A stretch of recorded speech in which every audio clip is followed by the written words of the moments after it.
Everybody, and welcome back to Momentum. So today we're going to take a look at an oldie but a goodie. Here we have a video. This one is brought to you by means of what looks like a group private Wing Chun session in somebody's backyard. We have the Wing Chun instructor, which is in black, and then we have this guy here. He's got the horizontal striped shirt. He appears to be a Jeet instructor or student, perhaps. Of course, this is just handed down from word of mouth, but basically the word is that the JKD instructor or student came in to the group private lesson in somebody's backyard, and basically was goofing off, hitting the hammy bag, not paying attention, and then essentially started to challenge the instructor in means of how effective or ineffective that Wing Chun was. And if you're unfamiliar with martial arts in general, or the history of it, Wing Chun is kind of the, I don't know, people will debate this, right, but the parent martial art to JKD.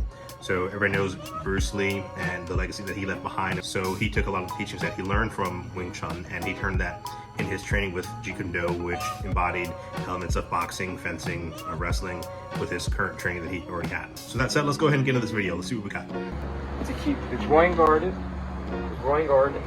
here, and then keep the movement going, because you don't want to be straight, standing straight. You want to keep a little bit of a movement going, so you're always moving, but you're not stiff, but you're not like that. So particularly if you do have a kick, and you never kick heavy, you never kick, you never do like this from here. You know, these kicks from here. You do if it's let's say a short range kick, you do this kick. Okay. But never this kick. So here we have the JKD guy in the striped shirt giving some tutorials on the effectiveness of certain kicks in certain ranges, and the Wing Chun guys being relatively patient. We can only imagine kind of what's happened before this point. You know, I've been in situations where I'm teaching class, and this is in a commercial setting, teaching at a school, and you know, I've had students with prior experience come up to me, and they're either during the session as I'm teaching, or as I'm, you know, walking around making adjustments with the students, they come up and say, hey, look, actually, you know, the way I do it is this way. I think this is, you know, probably a better way. In the commercial setting, you know, you can have a conversation with that student and say, hey, look, you know, I really appreciate your feedback, but this is a Krav Maga class, or a Jiu-Jitsu class, or a karate class, whatever that class is, and then kind of keep it moving towards the rest of the class and keeping them focused on learning. In a setting like this, where it's a group private and you don't really have a lot of people in there, it really stands out when you have somebody that's interrupting the entire session and basically trying to undercut you as you're instructing. And it's not as if the things that he's saying aren't necessarily true or are true, but it's more so that he's trying to correct the other instructor as he's running his lesson.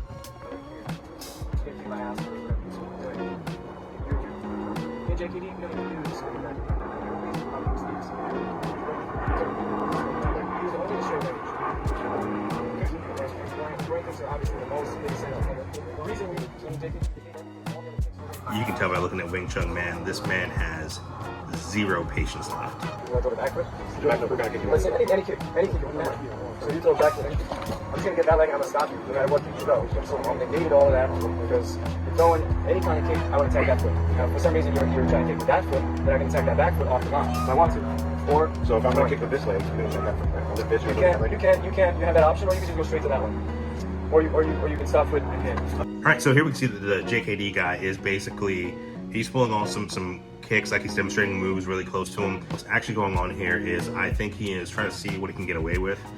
He's thinking about kind of going in for something, but you know, he wants to kind of gauge what's happening first.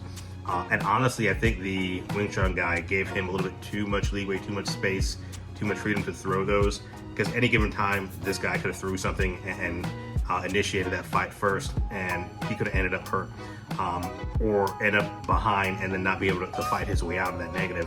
So honestly, you don't want to give somebody this much time, this much space, this close to you, especially somebody that may be like completely off their rocker. Like, this dude doesn't seem to be all there. Hey, listen, young man, young man, young man, young man. Hold on, young man, Let's get sparring. Young man. Fuck, respect your elders, young man. You're coming to my. I've been disrespectful. You walked into my class talking. Disrespectful the whole time, bro. You've been putting me down the whole time since I've been here, bro. That's how you feel, my man? Yeah, it's disrespectful. So you want to put some gloves on, man? You want to spar? You want to put some gloves on right now? Get this man some gloves. Since you want to be up here, because I will knock you the fuck out, my nigga. Knock you the fuck out. So this is what you call posturing. So basically the Wing Chun guys had enough and he said, hey, let's go ahead and let's get after it. And then, instead of saying, yeah, let's go ahead and let's get some gloves on, let's play it out and see what happens. Let's get a little competition going on here. He basically says, no, I don't want to do this, but I would do it if I had gloves. But here, the Wing Chun guy's like, here's some gloves. Let's go ahead and do it. So this is really easy to miss right here, but and you probably won't be able to see it because it'll be blurred out. But you can see as they're having this conversation, and I use that word very loosely, the JKD guy actually goes in for a little dirty headbutt when he's really close. I don't think he connects at all. I think he was off the mark, which probably is a sign of his fighting ability to begin with. He immediately gets countered with a 3-piece combo. I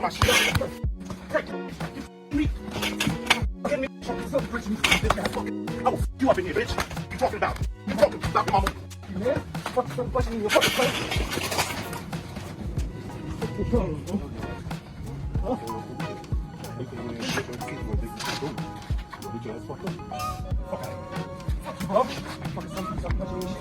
So you won't be able to see most of this right here as we're going and it's blurred out. But basically, what's really interesting about this is here you have, what would be kind of classified as more traditional martial arts, not necessarily strictly traditional martial arts. You have JKD and you have Wing Chun, and when things get heated, when the blood's flowing, when adrenaline's pumping, you don't see anybody doing any lapso drills. You don't see any fancy blocking or trapping drills. You just see punch after punch after punch with the dominant hand. And when they're on the ground, it's the same thing. It's push, create a little space, just enough to hit some more with the strong hand. And it's just headlocks and tackles and takedowns from there. And it's no real martial element to it in terms of the beauty of the flow as you would see in martial arts. But anyway, that's going to wrap it up for that video. If you have any other experience like this, I want you to leave some feedback in the comments. And don't forget to like, share, and subscribe. It helps to share the word, right? And it helps with the YouTube algorithm. So until next time, peace.